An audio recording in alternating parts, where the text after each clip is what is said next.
बहुत ही यंग और बहुत ही टैलेंटेड लोग आए हुए हैं। मुझे लगता है हम लोगों की बुक्कत शायद नहीं होगी, बट स्टिल थैंक यू।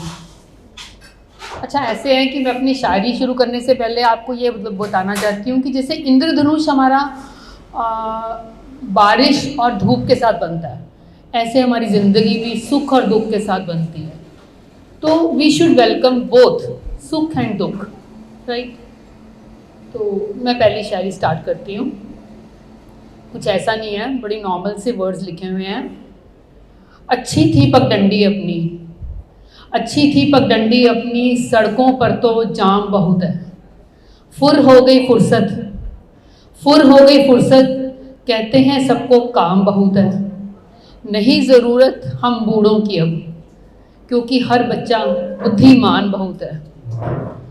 उजड़ गए सब बाग बगीचे, दो गमलों में ही शान बहुत है। नहीं पीते मठा और दही, कहते हैं जुकाम बहुत है। पीते हैं जब चाय, तब जाकर कहते हैं आराम बहुत है।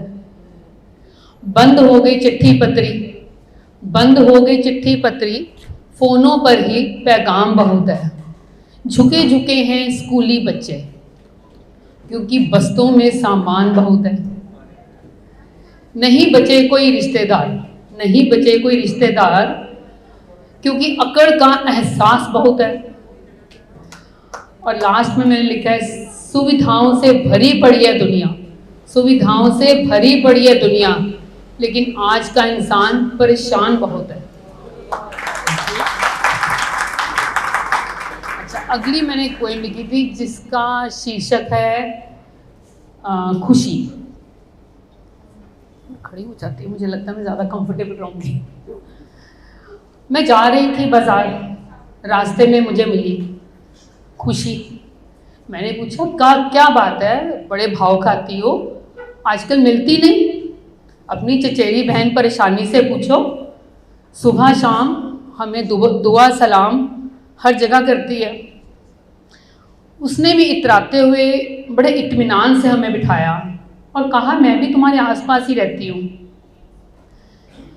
कहती ढूंढो मुझे पोते पोतियों की किलकारियों में, ढूंढो मुझे बंद पड़ी नए कपड़ों की अलमारियों में, ढूंढो मुझे राह जाते एक पुराने दोस्त के रूप में, मिले एक दोस्त के रूप में, ढूंढो मुझे सत्संग में बैठे गुरु के स्वरूप में।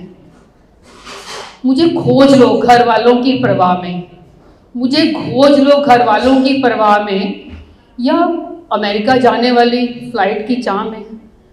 मुझे ढूंढ लो मॉनसून की पहली बारिश में, या फिर उसी बारिश में बने खीर पूड़े की ख्वाहिश में। कहती मुझे लगता है तुम्हारा चश्मे का नंबर बढ़ गया, मैं तो तुम्हारे आसपास ही रहती हूँ। तुम ढूंढते हो मुझे बड़ी बड़ी बातों में, लेकिन मैं रहती हूँ छोटी छोटी बही खातों में। सो उसने अपना पता बताया।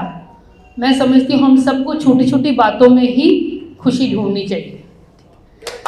जब मैं एक लास्ट पोएम बोलूँगी, मेरा पिछले 6 जून को, जो कि मैं सेलिब्रेट नहीं कर पाती, कल्लूकारा होता है, तो मेरा 61st बर्थडे गया। मनाना तो क्या था, मैंने कुछ लाइनें लिखी थी। आज मेरा 61st बर्थडे है। थैंक यू जी। मेरे पति देव ने सुबह उठते ही मुझे छेड़ते हुए कहा, और कितने पसंद देख लिए। मैंने भी मज़ा लेते हुए कहा, देखिए तो 61 है, अब आपकी मर्जी है, 1 पहले लगा लो। तो चुप से हो गए। बच्चे उठे, बधाइयों का तांता शुरू हो गया।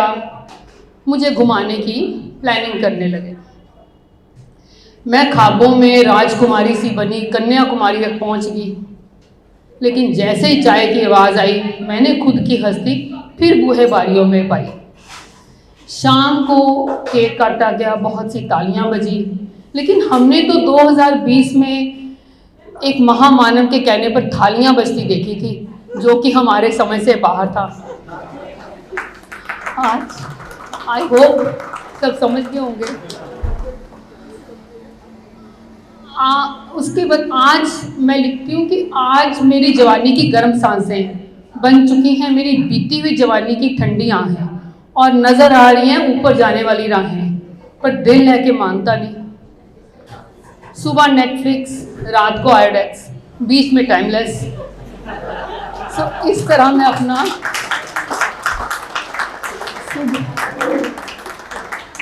सुबह नेटफ्लिक्स, रात को आयोडेक्स और बीच में टाइमलेस, इस तरह मैं अपना टाइम स्पेंड करती हूँ।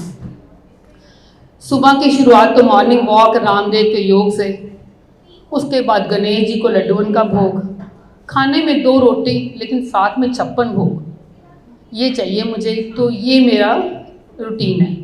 आज सोचती हूँ भगवान से कुछ करूँ मोल भाव, मांग लूँ कुछ उधार में, जवानी और बचपन के कुछ मांगे हुए और साल। Thank you so much.